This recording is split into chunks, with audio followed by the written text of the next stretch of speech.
Riunioni convocate per temi che non sono di competenza del Presidente. Peraltro io l'incontro con Morcone e con il prefetto impresa l'ho già avuto. Quello che dovevo dire l'ho detto, che sono contrario a questo sistema di accoglienza. Il grande assente al vertice in provincia sull'immigrazione è stato il sindaco di Padova Massimo Bitonci, convinto che i tanti cittadini presenti siano andati solo per portare le proprie lamentele al presidente Soranzo e al prefetto.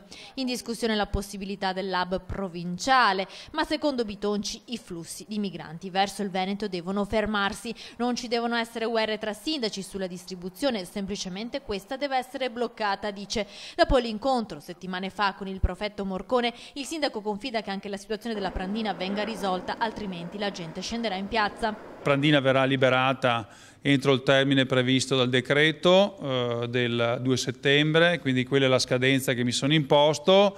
Se questo non verrà fatto, penso che a questo punto ci sarà una mobilitazione della città, perché tutti continuano comunque a contattarmi. Oltre al caso di una padovana che dice di essere stata accerchiata e molestata verbalmente dai profughi in Corso Milano, al primo cittadino pare siano arrivate altre segnalazioni.